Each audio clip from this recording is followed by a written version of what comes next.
Assalamualaikum warahmatullahi wabarakatuh. Baik teman-teman, perkenalkan kami dari kelompok 4 yang beranggotakan saya sendiri Ariska Umami NIM 222, yang selanjutnya Muhammad Irham NIM 226, yang selanjutnya Rika Zuholi Ubaidillah NIM 236, dan yang terakhir yaitu Muhammad Alfan Miftahul Fauzi NIM 242. Di sini kami akan menjelaskan sedikit materi tentang macam-macam strategi active learning.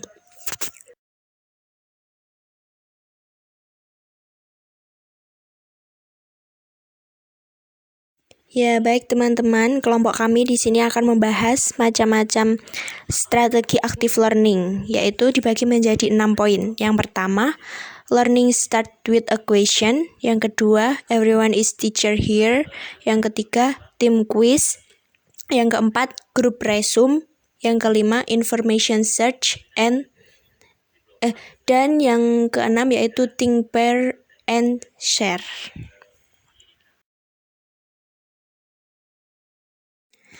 Materi yang pertama yaitu learning start with a question, yaitu pembelajaran dimulai dengan pertanyaan. Yaitu di sini suatu pembelajaran yang menghadirkan pertanyaan di awal kegiatan belajar mengajar untuk menciptakan suasana pembelajaran yang komunikatif, yaitu dengan terjalinnya komunikasi dua arah antara guru dengan siswa. Seperti contoh misalnya tentang materi tentang hukum tata cara menjamak sholat. Pertama, guru memberikan suatu bacaan kepada siswa. Kemudian siswa memahami materi dan mencatat pertanyaan apa yang ingin dilontarkan kepada guru. Setelah itu, guru menerangkan pembelajaran sesuai dengan pertanyaan yang diarahkan oleh siswa tersebut.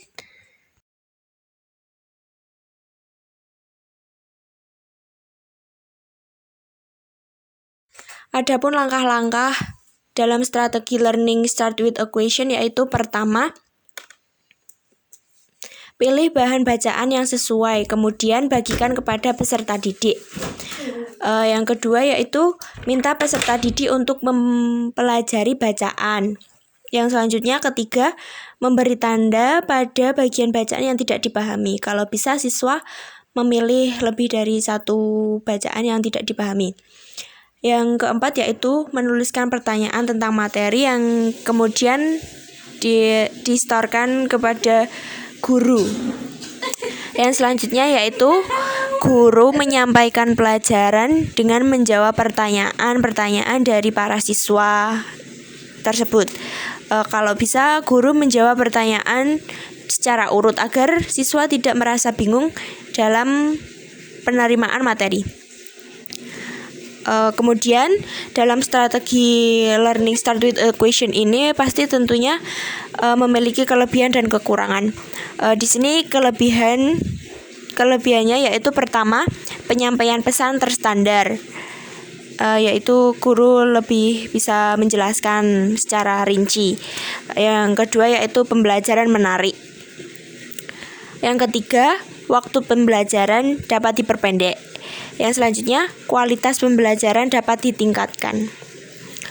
Tentunya kalau memiliki kelebihan pasti memiliki kekurangan. Kekurangan dari strategi ini yaitu pertama, membutuhkan waktu panjang jika banyak pertanyaan dari siswa. Misal satu siswa memiliki pertanyaan lebih dari satu pertanyaan, itu akan memakan waktu yang lama. Yang kedua yaitu pertanyaan atau jawaban kadang melantur. Maksudnya di sini yaitu guru kadang bercerita tentang yang bersangkutan tentang itu. Jadi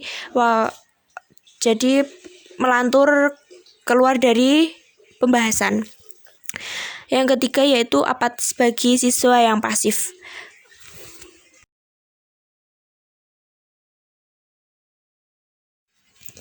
Materi yang kedua yaitu everyone is teacher here, yaitu strategi yang digunakan pendidik dengan maksud meminta peserta didik untuk semuanya berperan menjadi narasumber terhadap sesama temannya di kelas. Misalnya mata pelajaran berkaitan dengan ibadah haji. Maka, siswa menyampaikan hal-hal yang berkaitan dengan pelaksanaan dan hukum ibadah haji. Kemudian, siswa yang lain menanggapi, bertanya kepada yang menyampaikan. Seperti itu. Jadi, strategi ini bermaksud agar semuanya aktif dalam pembelajaran. Agar semuanya ikut berbicara dalam kelas, seperti itu. Langkah yang dilakukan untuk strategi everyone is teacher here yaitu pertama, peserta didik diberi materi dengan ceramah oleh guru.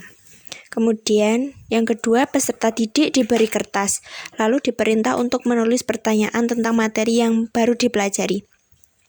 Yang ketiga, kertas dikumpulkan, kemudian dibagi-bagi setiap peserta didik lagi. Yang keempat, tunjuk beberapa siswa untuk memberikan jawabannya sesuai dengan materi apa yang telah dipahami. Yang kelima yaitu perintahlah siswa lain untuk memberikan tambahan, seperti itu. Dan kemudian yaitu kelebihan dari materi ini yaitu pertanyaan dari siswa akan menarik. Kemudian yang kedua yaitu melatih dan mengembangkan daya pikir sang anak. Kemudian yang ketiga yaitu mengembangkan keberanian. Adapun kekurangan dari materi ini yaitu pertama memerlukan banyak waktu tentunya ya. Yang kedua, suasana menjadi tegang jika guru kurang bisa mendorong siswa untuk menjadi berani, yaitu apabila banyak anggapan dari siswa-siswa yang pasif. Yang ketiga yaitu tidak mudah membuat pertanyaan yang sesuai dengan tingkat berpikir siswa. Seperti itu. Ya, baik, saya akan melanjutkan materi yang selanjutnya, yaitu tentang tim kuis. Apa sih tim kuis itu? Tim kuis adalah suatu metode yang digunakan pendidik dengan maksud meminta peserta didik untuk dapat aktif dalam pembelajaran. Dengan masing-masing dari mereka nanti ikut serta dalam pembuatan pertanyaan dalam suatu kelompok sesuai dengan kemampuan masing-masing anak. Nah, selanjutnya yaitu langkah-langkah yang harus dilaksanakan dalam pembelajaran menggunakan tim kuis. Yang pertama, guru memilihkan topik. Yang nomor 2, siswa dibagi ke dalam 3 kelompok besar. Jadi bisa A, B, dan C. Selanjutnya, yang ketiga, guru menjelaskan skenario pembelajaran.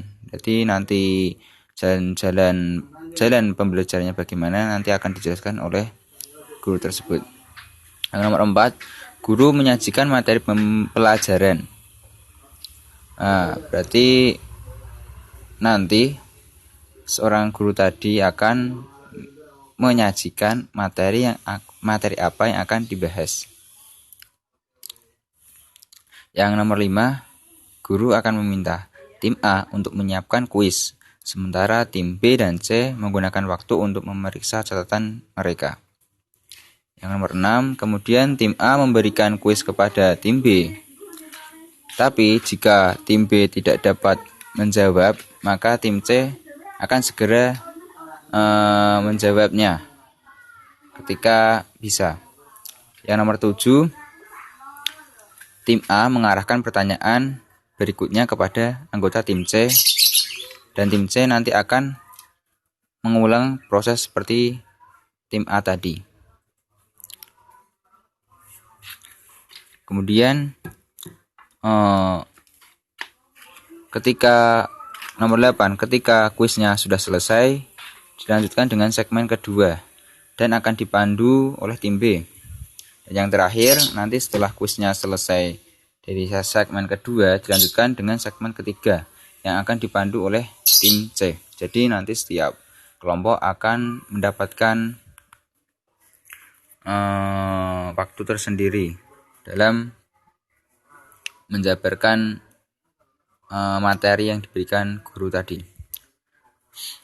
Tetapi metode ini juga mempunyai kelebihan dan kekurangan. Di antaranya yang pertama kelebihannya. Yang pertama, menghilangkan kebosanan dalam lingkungan belajar. Yang nomor dua, membangun kreativitas diri dari siswa. Yang nomor tiga, meraih makna belajar melalui pengalaman belajar ya. Yang nomor empat, menambah semangat dan minat belajar siswa. Yang nomor lima, mengolah potensi yang dimiliki oleh siswa dan mengolah indera peserta didik tersebut. Yang nomor 6, menggunakan metode dan media yang bervariasi. Ya bisa dicoba dengan berbagai variasi metode yang lainnya. Yang nomor 7, disesuaikan dengan pengetahuan yang sudah ada. Jadi nanti akan guru tadi akan mensinkronkan pengetahuan yang sudah didapat oleh siswa dengan tugas yang diberikan oleh guru tadi. Selanjutnya kekurangannya.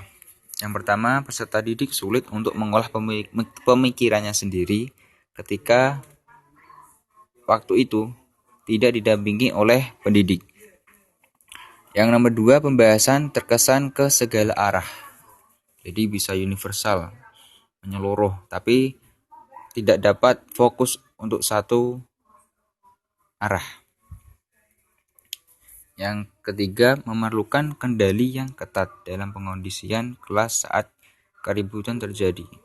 Ini perlu pembimbingan langsung oleh guru materi tadi atau pelajaran tadi.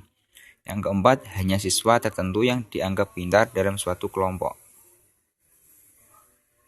Siswa yang pintar itu dapat kelihatan dari keaktifannya dalam pembelajaran tersebut. Yang terakhir, memerlukan waktu yang lama.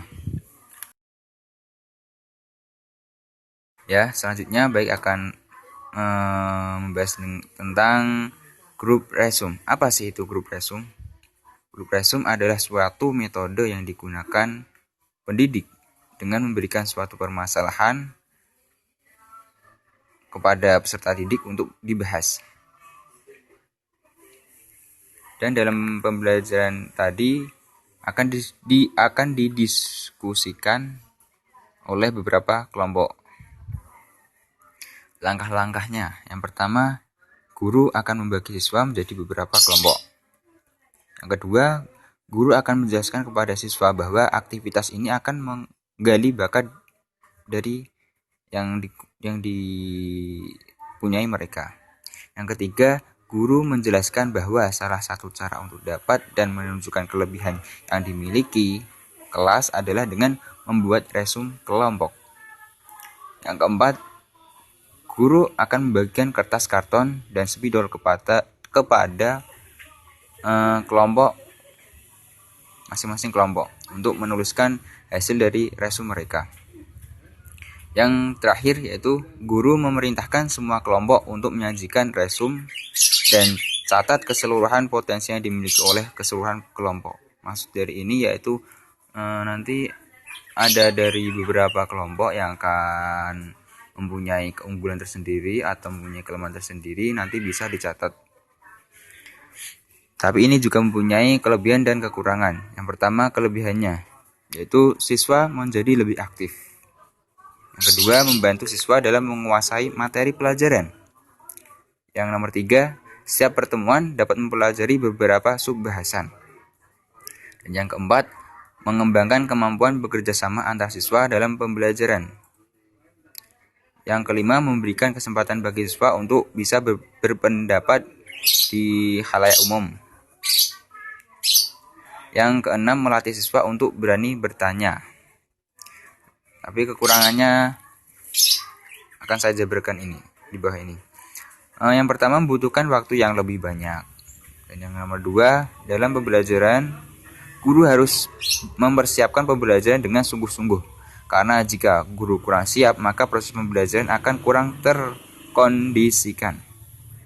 Dan yang terakhir, saat diskusi berlangsung, terkadang didominasi oleh seseorang dalam setiap kelompoknya. Ya, sama seperti tadi, Siswa yang dianggap pintar adalah siswa yang lebih aktif di dalam kelompok tersebut.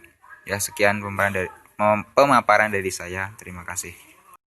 Information search, yaitu metode yang digunakan oleh pendidik untuk memperluas wawasan pengetahuan dan meningkatkan daya agresif anak didik untuk menguasai pembelajaran. Anak didik diberikan tugas kemudian diperintahkan untuk mencari sumber referensi. Misalnya, referensi dari internet, majalah, koran, buku, atau media lainnya. Contohnya, guru memberikan beberapa pertanyaan kepada siswa mengenai macam-macam zakat. Kemudian siswa diperkenankan untuk mencari materi tersebut. Hal ini akan menjadikan siswa lebih banyak referensi dan menjadikan peserta didik yang mandiri. Nah, selanjutnya yaitu ada langkah-langkah strategi information search adalah sebagai berikut. Yang pertama, buatlah kelompok pertanyaan yang bisa dijawab dengan cara mencari informasi yang dapat dijumpai di sumber materi yang telah Anda buat untuk siswa. Sumber informasi ini mencakup selebaran, dokumen, internet, buku panduan, buku teks, dan masih banyak lagi. Kemudian yang kedua yaitu berilah pertanyaan tentang topik. Kemudian biarkan siswa mencari informasi dalam tim kecil. Persaingan sehat bisa membantu untuk mendorong partisipasi. Selanjutnya yaitu tinjau kembali jawaban selagi di kelas. Kembangkan jawaban untuk memperluas jangkauan kelas. Materi selanjutnya yaitu kelebihan dan kekurangan information search, yaitu yang pertama kelebihan. Apa saja kelebihannya? Yang pertama, meningkatkan kemampuan siswa dalam mencari informasi. Kedua, melatih ketanggapan siswa dalam melihat kasus atau realita yang ada. Ketiga, melatih kekompakan dan kepedulian sosial siswa. Keempat, meningkatkan kreativitas siswa. Dan yang kelima yaitu melatih siswa untuk berkompetisi. Nah, kekurangan information search yaitu ada 3. Yang pertama, siswa sulit menemukan jawaban berdasarkan informasi yang diterima. Kedua yaitu membutuhkan waktu lama dalam penerapannya jika pertanyaan yang diajukan terlalu sulit, sekaligus kurangnya informasi yang diperoleh siswa. Yang terakhir yaitu tidak dapat digunakan untuk semua jenjang pendidikan untuk efektivitasnya.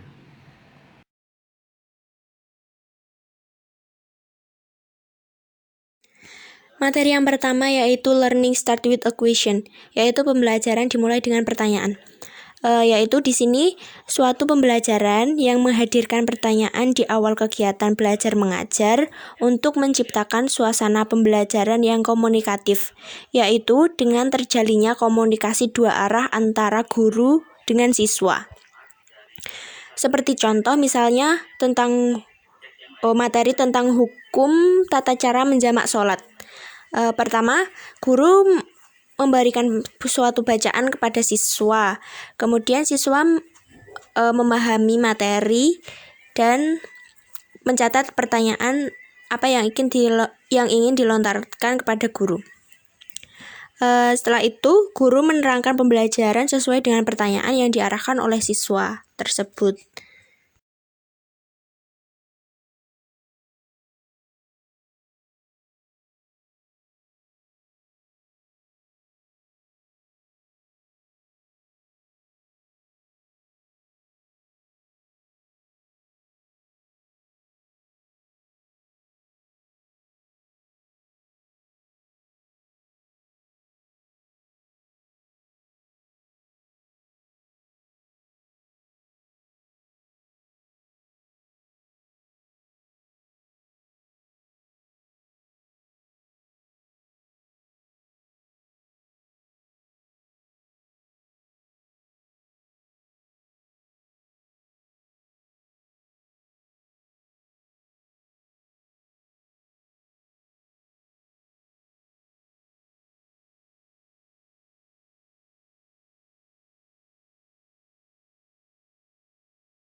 Mungkin cukup sekian presentasi dari kelompok 4. Kurang lebihnya kami mohon maaf.